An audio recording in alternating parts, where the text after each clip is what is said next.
कुछ लोग न्याय की बात कर रहे हैं। जस्टिस टू हुम, किसको न्याय देने की बात कर रहे हैं। एक हाल में आपने घटना पढ़ी होगी, तालिबान के एक धड़े का एक कमांडर, वो कुख्यात था अंधाधुंध हत्याओं के लिए। उसे दुनिया इसी के लिए जानती थी कि वो अंधाधुंध हत्याएं करता था। आए दिन अस्पताल, स्कूल, यहां तक कि मातम के लिए इकट्ठा भीड़ पर भी आतंकी हमला करता था।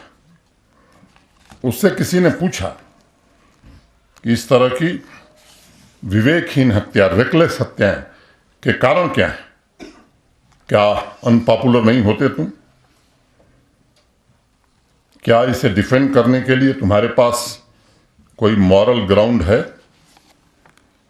तो तालिबान कमांडर ने पूरी ईमानदारी से कहा कि हम पब्लिक सर्विस नहीं करते, न हम आम नागरिकों को पानी बिजली दे सकते हैं, न ही सड़क, स्कूल, अस्पताल दे सकते हैं। हम लोगों को मात्र सुरक्षा की भावना, सेंस ऑफ सिक्योरिटी दे सकते हैं। लेकिन हम यह सेंस ऑफ सिक्योरिटी कैसे दे सकते हैं?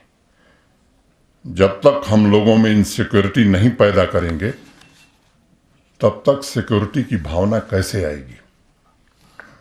और तालिबान कमांडर दरअसल ये कहना चाहता था कि आम आदमी और प्रशासन दोनों को ये महसूस होना चाहिए कि जब तक तालिबान का शासन स्थापित नहीं होगा, तब तक न तो आम आदमी और न ही प्रशासन शांतिपूर्वक रह सकता है।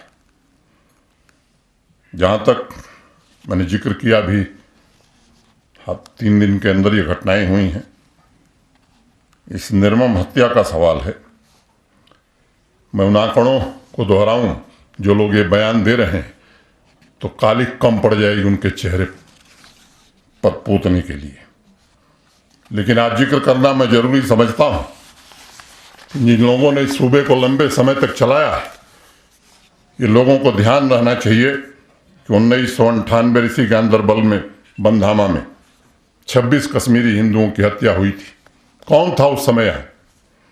1998 में प्राणकोट, उधमपुर में 26 लोग मारे गए थे। 1998 में ही चपनारी डोडा में 25 लोग मारे गए। 2000 में चटी सिंहपुरा में 35 सिखों की हत्या हो गई थी। 2000 में ही अमरनाथ यात्रा के दौरान 32 लोग मारे गए, जिसमें 7 हमारे मुसलमान भाई भी थे। लिट्टर में 17 लोग मारे गए।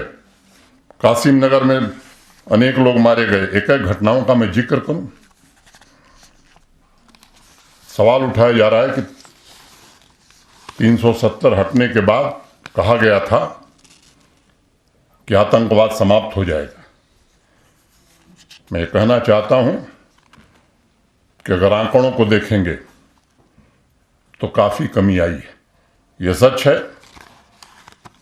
कि कुछ निर्दोष लोगों की हत्या हुई है, लेकिन यह भी सच है कि जो इकोसिस्टम लंबे समय से बनाया गया था और जानबूझ करके बनाया गया था, चाहे वो व्यापार में हो, सरकारी तंत्र में हो, उसको खत्म करने की हर पुरजोर कोशिश हो रही।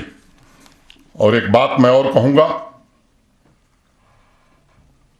जो कई बार मैं दोहरा चुका हूं, प्रशासन का एक ही मंत्र है कि बेगुनाह को छेड़ो मत और गुनहगार को छोड़ो मत।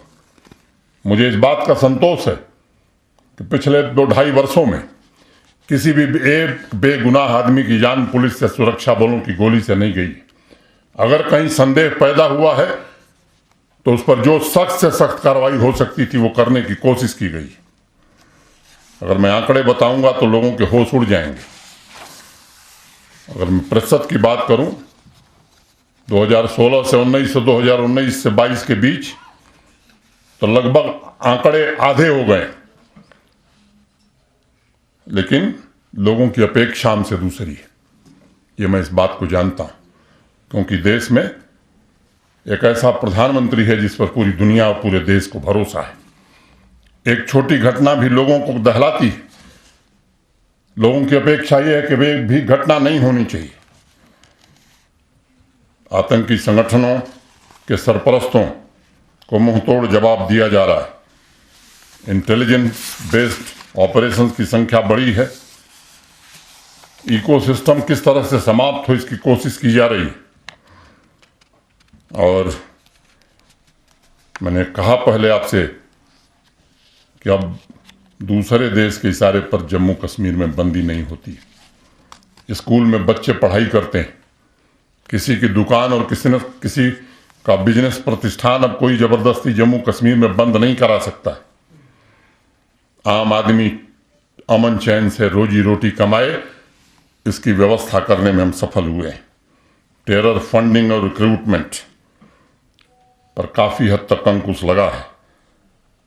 सपोर्ट सिस्टम को चलाने वाले लोग, मैं कहना चाहता हूं कि उनकी ताबूत में आखिरी कील भी ठोंकी जाएगी। और जब तक अमन चैन नहीं आएगा, मैं आपको भरोसा देना चाहता हूं कि एक व्यक्ति की भी जान जाती। मैं जानता हूं इस बात को कि मौत का कोई मुआवजा नहीं होता है। जिस परिवार का दिया बुझ जाता है, उस परिवार को देखने वाला कोई नहीं होता। इस सच्चाई को मैं जानता हूं। मुझे दुख है कुछ लोग इन आतंकवादियों के शिकार हुए हैं, लेकिन आज मैं आपसे जरूर कहूंगा कि आतंकवाद समूल जम्मू कश्मीर में समाप्त हो, इसकी हर कोशिश अंतिम सांस तक की जाएगी।